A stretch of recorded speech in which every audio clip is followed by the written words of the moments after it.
अगर आप भी मेरी तरह एक टीनेजर हो then this video is a gold mine for you because मैं भी आप लोग ही का इसका बंदा हूँ। I can relate with you and I can relate with your problems.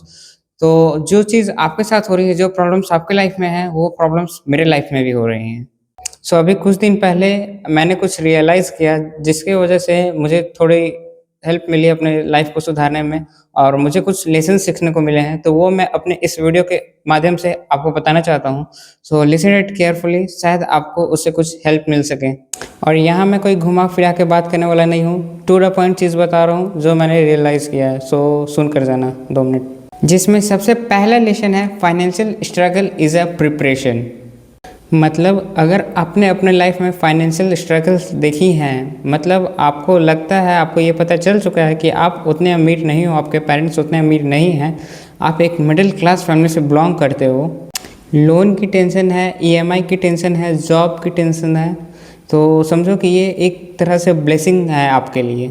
अब आप बोलोगे क्या फालतू बक रहा है ये इंसान, लेकिन लिटरली बता रहा हूँ, ये एक ब्लेसिंग है आपके लिए जो भगवान ने आपको दिया है। और रीज़न आपको कोई नहीं बताएगा पूरे यूट्यूब में, तो मैं बता रहा हूँ, तो उसे ध्यान से सुन कर जाना।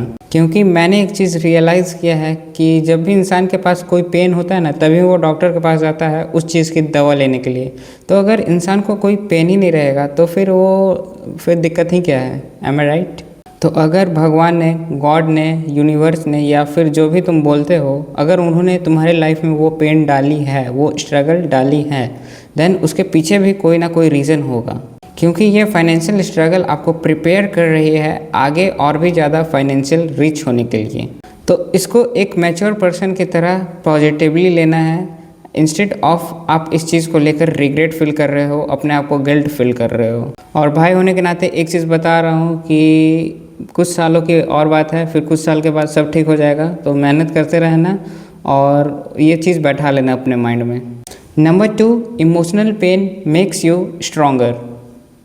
हो सकता है आप अपने पास्ट में, अपने टीनेज में बहुत ही ज़्यादा इमोशनल पेन देखा हो, या उस चीज़ से अभी सफ़र कर रहे हो।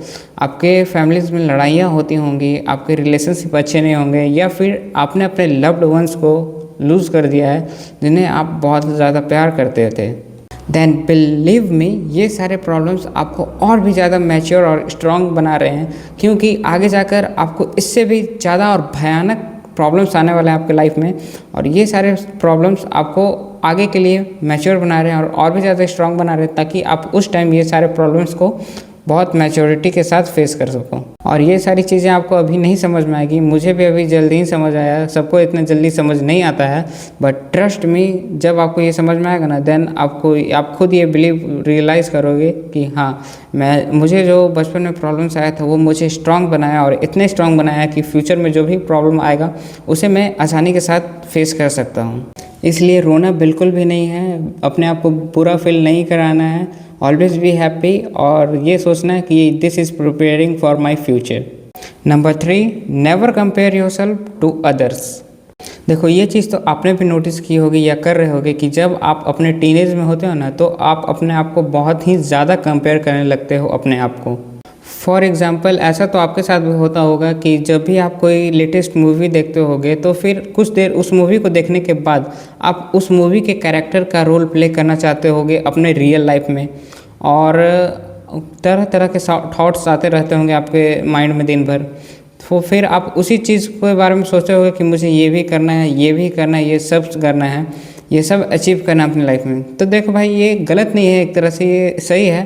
बट किसी भी चीज़ को अचीव करने का एक प्रोसीजर होता है, किसी भी चीज़ को करने का एक वे होता है। तो आपको कोई भी चीज़ अचीव करना है तो आपको उस वे के थ्रू गो थ्रू करना है। बट अगर आप ये सारी चीज़ें एक साथ अपने माइंड में चलाओगे, देन उससे होगा तो कुछ नहीं, बस आपका टेंशन बढ़ेगा और आप कुछ नहीं कर पाओगे।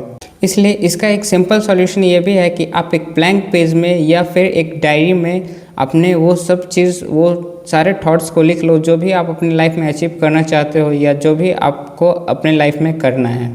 आप एक रोड मैप बना लो कि सबसे पहले मुझे ये करना है, फिर ये करना है, जिससे कि आपका टेंशन भी कम होगा, और वो धीरे धीरे करके आप वो सारी चीज़ें अचीव कर लोगे जो आप अपने लाइफ में अचीव करना चाहते हो। Number 4, don't get to crazy in love और रिलेशनशिप। देखो ये हम जैसों के लिए बहुत ही इम्पोर्टेंट लेसन है। वो कहते हैं ना, स्कूल का लव, टीनेज का लव, कॉलेज का प्यार और सबसे बड़ी और खतरनाक चीज अटैचमेंट बहुतों की जिंदगी बर्बाद करके रख देती है। अगर गलत बोला तो फिर कमेंट में बताना। क्योंकि एक बार अगर इंसान किसी के पीछे पागल हो गया, किसी से अट्रैक्ट हो गया, अगर उसको उसकी आदत लग गई तो फिर वो इंसान पूरा का पूरा पागल हो जाता है। और ये चीज़ मुझे बताने की ज़रूरत नहीं है, ये चीज़ आपने खुद भी एक्सपीरियंस कर रखा होगा या फिर कर रहे होगे। कमेंट में बताना सही बोल रहा हूँ तो, अगर आप भी इस चीज़ से रिलेट करते हो तो। But one thing that I realise, जो कि आपको भी बहुत हेल्प करेगी अगर आपने ये समझ लिया तो। देखो ये सारा का सारा जो गेम है ना, वो आपके माइंडसेट का ही है, अगर आपने नोटिस किया हो तो। क्योंकि देखो मैं आपको एक रियलिटी चेक देता हूँ। इस वर्ल्ड में, इस पूरे दुनिया में 8,000 करोड़ से भी ज़्यादा लड़कियां हैं, फिर भी आपका माइंड, आपका दिमाग केवल उस एक लड़की के पीछे अट्रैक्ट क्यों होता है? आपने कभी सोचा है ये? क्योंकि ये चीज़ आपके माइंड में बैठ जाती है कि ये जो इंसान है, ये जो शख्स है, वो मेरे लिए सबसे खास है इस दुनिया में, जो कि बिल्कुल भी गलत नहीं है। मैं ये नहीं बोल रहा हूँ कि ये चीज़ गलत है, बिल्कुल सही है। और ये चीज़ बहुत अच्छी बात है कि इतने करोड़ की आबादी में आपके लिए केवल वो एक शख्स इम्पोर्टेंट है। बट गेम यहाँ से शुरू होता है। सारी फालतू बातों को भाड़ में जाने दो, जो मैं बता रहा हूँ उसे ध्यान से सुनना। क्योंकि ये चीज़ आज तक तुमने कहीं नहीं सुनी होगी अपने लाइफ में, कि अगर वो शख्स तुम्हारे लिए लॉयल होगा या होगी, जिसे तुम इतना इम्पोर्टेंस देते हो, तो वो शख्स तुम्हारे साथ साथ शादी के मंडप में बैठेगा। और अगर ऐसा नहीं हुआ, अगर ऐसा हो गया, तो फिर एक लाइन याद रख लेना कि उससे बढ़कर इस दुनिया में तुम्हारे लिए और कोई नहीं होगा। बट अगर ठीक इसका उल्टा हुआ, अगर वो शख्स तुम्हारे साथ, चाहे किसी भी रीज़न के वजह से, फैमिली प्रॉब्लम्स की वजह से, या फिर उसके मनाने के बाद भी घर वाले उसके नहीं माने, तो एक चीज़ याद रख लेना कि अगर वो तुम्हें इतना इम्पोर्टेंस देती, तो आज वो तुम्हारे साथ होती। आज उस शादी के साथ फिर ले रही होती। तो भाई अगर वो तुम्हें उतनी इम्पोर्टेंस नहीं दी है तो तुम भी मत दो, और जो चला गया उसे जाने दो और मूव ऑन करो और स्टार्ट करो अपनी एक नई जर्नी। अब यहाँ पे बहुत सारे लोग कमेंट करेंगे, फलाना ढिमकाना उसके घर वाले नहीं माने वगैरह वगैरह। तो मेरे भाई तुम्हारे बोलने से मुझे घंटा फर्क नहीं पड़ने वाला। जब उसे नहीं पड़ा तो फिर मुझे क्या पड़ेगा? भाड़ में जाओ, नहीं समझोगे तो। इसलिए मेरे भाई मैं बता रहा हूँ, अपना माइंडसेट ऐसा रखना कि अगर वो तुम्हें छोड़ कर गई, चाहे किसी भी रीज़न की वजह से, तो उसके अगले सेकंड तुम्हें उसके बारे में घंटा नहीं सोचना है। अगर 1-2 दिन वेस्ट कर भी दिए हो तो कोई दिक्कत नहीं है, उसके बाद तुम्हें उठना है और अपने लाइफ के बारे में सोचना है, अपने मम्मी-पापा के बारे में सोचना है, समझे? क्योंकि अगर वो तुम्हें चीट करके गई है तो फिर तुम्हें उससे सच्चा प्यार करने का कोई मतलब ही नहीं बनता है। और कुछ भी प्रॉब्लम हो या कुछ भी एडवाइस या पूछना हो तो मुझे कमेंट कर देना, मैं सबका रिप्लाई कर दूंगा। Lesson number 5, stay away from addiction. Addiction एक ऐसी चीज़ है ना, जब आप उसमें घुसते हो ना, फिर चाहे वो किसी भी चीज़ का एडिक्शन हो, सिगरेट का हो, ड्रिंक्स का हो, मास्टरबेशन का हो, या किसी भी चीज़ का हो, जब आप उसमें घुसते हो ना, तो फिर वो हमारे एक्चुअल ग्रोथ को होने से रोकता है और वो करने से रोकता है जो हम करना चाहते हैं। क्योंकि फिर हमें वो कॉन्फिडेंस, वो एनर्जी ही नहीं आ पाता है जिस काम के लिए हमें वो एनर्जी चाहिए। तो अगर तुम भी उन चीज़ों में हो तो टेंशन मत लो, आराम से, कोई दिक्कत नहीं है, आराम से धीरे-धीरे उन चीज़ों को छोड़ो, कोई पाप नहीं कर रहे हो तुम। तो बट उन चीज़ों को छोड़ो क्योंकि वो तुम्हें एक्चुअल ग्रोथ करने से रोक रही है, तुम्हें वो मेहनत करने से रोक रही है जो तुम्हें एक्चुअल में करना चाहिए।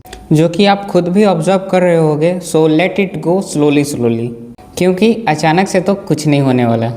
So last but not least, question yourself. तुम्हें क्वेश्चन करते रहना अपने आप से कि तुम्हें क्या करना है अपने लाइफ में, what you want to do, why you want to do. और अपना व्हाई हमेशा क्लियर रखो कि तुम्हें क्या करना है अपने लाइफ में और क्यों करना है। एंड बिलीव मी, टाइम भले लग सकता है, मुझे भी इतनी जल्दी नहीं पता चल गया था, सबको इतनी जल्दी नहीं पता चलता है, बट अगर कोशिश करोगे तो ज़रूर मिल जाएगा। तो अपना व्हाई क्लियर कर लो, क्योंकि जिस दिन तुम्हारा व्हाई क्लियर हो गया ना, उस दिन तुम ऐसे ही ऑटोमेटिकली औरों से आगे निकल जाओगे अपनी लाइफ में। और एक बात हमेशा याद रखना कि जिस दिन आपका वाई क्लियर हो गया ना, तो उस दिन से तुम एकदम टेंशन लेना ही ख़त्म कर दोगे, क्योंकि तुम्हें वो सब चीज़ धीरे धीरे मिलने वाला होगा जो कि तुम अचीव करना चाहते होगे। बट अगर तुम्हें प्रॉब्लम हो रहा है अपने वाई क्लियर करने में तो फिगर नॉट, मैं भी तुम्हारी एज का बंदा हूँ, सो मैं तुम्हें हेल्प कर दूंगा। मुझे कमेंट कर देना अगर तुम्हें कोई भी प्रॉब्लम हो तो जाने से पहले मेरी हमेशा एक ही रिक्वेस्ट कर रहती है कि तुम मुझे सब्सक्राइब करो या ना करो, मुझे फ़र्क नहीं पड़ता, बस एक लाइक ज़रूर कर देना, क्योंकि एक क्लिक करना रहता है तो उसमें भी आप लोग इतना सोचोगे तो कैसे होगा। सो बस एक लाइक कर देना। तो आपके लिए एकदम basic to advance YouTube journey start करने वाला हूँ 2026 में।